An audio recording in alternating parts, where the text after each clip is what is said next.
혹시 나는 정말 열심히 일하는데 이상하게 인정을 못 받는다고 느끼신 적 없으신가요? 그저 사소한 오해라고 생각했는데 그 오해가 걷잡을 수 없이 커져서 회사 생활 전체를 힘들게 만들었던 경험.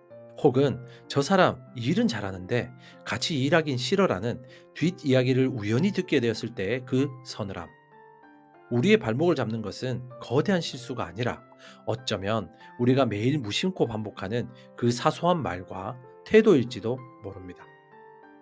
오늘 이야기는 바로 그 무심함이 어떻게 우리의 평판을 만드는지에 대한 조금은 불편하지만 꼭 알아야 할 진실에 대한 이야기입니다. 여러분의 꿈속에 들어가 함께 억지로 걷게 만드는 꿈을 걷는 자입니다. 오늘의 한 줄 담기는 치열한 조직 생활 속에서 어떻게 나를 지키고 현명하게 살아남을 수 있는지에 대한 핵심 통찰입니다. 바로 한 번의 말실수, 한 번의 태도가 당신의 평판을 만듭니다. 첫 번째, 말의 무게를 통제해야 합니다. 불평, 험담, 감정의 언어. 우리 직장 생활하다 보면 왜 그렇게 힘들고 억울한 일이 많을까요?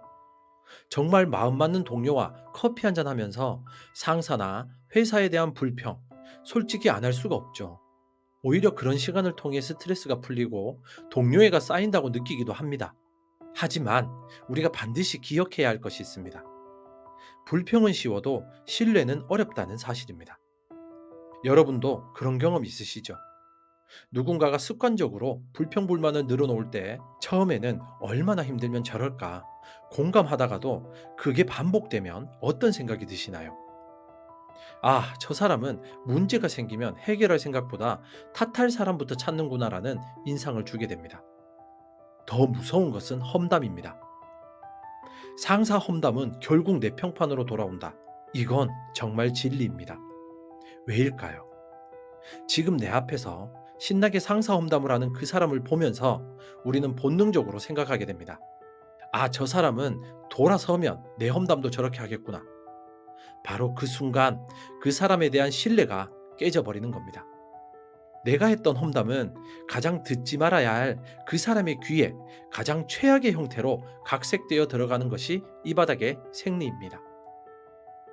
가장 치명적인 것은 감정 섞인 말입니다.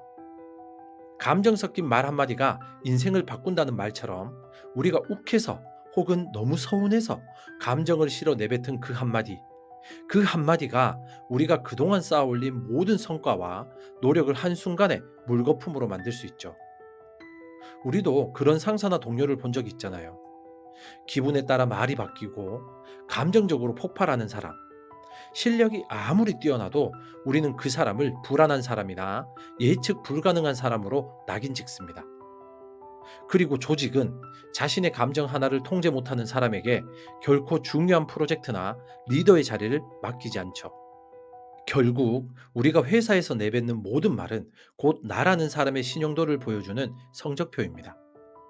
그 말의 무게를 감당하고 통제할 수 있을 때 비로소 우리의 평판은 단단해지기 시작합니다. 두 번째, 태도의 기억을 관리해야 합니다. 지각, 그리고 실수.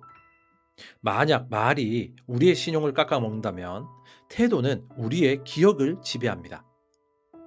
작은 실수보다 태도가 더 기억된다. 저는 이 말이 직장 생활의 핵심을 꿰뚫는다고 생각합니다. 여러분도 한번 떠올려 보세요. 우리는 생각보다 동료의 작은 실수는 금방 잊어버립니다. 엑셀 수식이 틀렸거나 보고서에 오타가 있었던 일. 그런 건 수정하면 그만이죠. 하지만 그 실수를 대하는 태도는 정말 오래도록 어쩌면 영원히 기억에 남습니다. 예를 들어 두 사람이 똑같은 실수를 했다고 가정해보죠. A라는 사람은 실수를 지적받자마자 아, 제 불찰입니다. 정말 죄송합니다. 즉시 수정해서 다시 보고 드리겠습니다라고 말하며 책임을 인정하고 즉각적으로 행동합니다. B라는 사람은 지적을 받자마자 얼굴이 굳어지며 아, 그건 이런저런 사정이 있어서라며 변명부터 하거나 퉁명스럽게 알겠습니다라고 말하고 돌아섭니다. 누구와 다시 일하고 싶으신가요? 답은 명확하죠. 우리는 B의 실수를 기억하는 것이 아니라 그의 불쾌했던 태도를 기억합니다. 그리고 그 기억은 그 사람의 모든 실력을 덮어버릴 만큼 강력합니다. 이 태도 문제의 가장 구체적이고 가장 치명적인 상징이 바로 지각입니다. 지각은 실력보다 신뢰를 깬다. 왜일까요? 그깟 5분, 10분 늦는 게 뭐 그리 대수냐고 생각할 수도 있죠. 하지만 그 10분이 상징하는 메시지가 끔찍한 겁니다. 잦은 지각이 보내는 메시지는 이것입니다. 당신들과의 약속은 나에게 별로 중요하지 않습니다. 나는 내 시간은 소중하지만 나를 기다리는 당신들의 시간은 존중하지 않습니다. 이것은 실력의 문제가 아니라 존중의 문제이며 기본의 문제입니다. 매일 아침 10분을 통제하지 못하는 사람이 어떻게 수억 원짜리 프로젝트의 마감 기한을 통제할 수 있을 거라고 믿을 수 있을까요? 신뢰란 바로 이런 사소하지만 반복되는 태도에서부터 만들어지거나 혹은 무너져 내리는 것입니다. 세 번째, 관점의 차이를 이해해야 합니다. 조직 그리고 실력. 마지막은 우리가 회사를 바라보는 관점 그 자체입니다. 회사는 가족이 아니다. 조직이다. 이 말을 우리는 냉정하게 받아들여야 합니다. 물론 우리는 하루에 가장 많은 시간을 회사에서 보내고 동료들과 가족보다 더 끈끈한 유대감을 느낄 때도 있죠. 하지만 우리는 종종 그 따뜻함에 취해 회사가 가족이 되어주길 기대합니다. 내가 힘들 때 무조건 나를 이해해주고 내가 실수해도 괜찮다고 감싸주고 나의 사정을 모두 배려해주기를 바라죠. 하지만 회사는 공동의 목표, 즉 이익 창출을 위해 모인 조직입니다. 프로 스포츠팀과 더 가깝죠. 우리가 가족에게는 요구하지 않는 성과와 책임을 회사는 우리에게 요구하죠. 그리고 회사가 당연히 해야 할 평가나 보상 혹은 구조조정을 할 때 우리는 가족이라는 기대를 가졌었기에 더 큰 배신감을 느끼게 됩니다. 이 관점을 바로잡는 순간 우리는 감정 소모에서 벗어나 우리가 집중해야 할 본질을 보게 됩니다. 그것이 바로 잘 보이려 하지 말고 일 잘하는 사람으로 남아야 되는 이유입니다. 회사가 프로팀이라면 그 팀에서 가장 오래 살아남고 가장 높은 연봉을 받는 사람은 누구일까요? 감독에게 아부를 잘하는 정치형 선수일까요?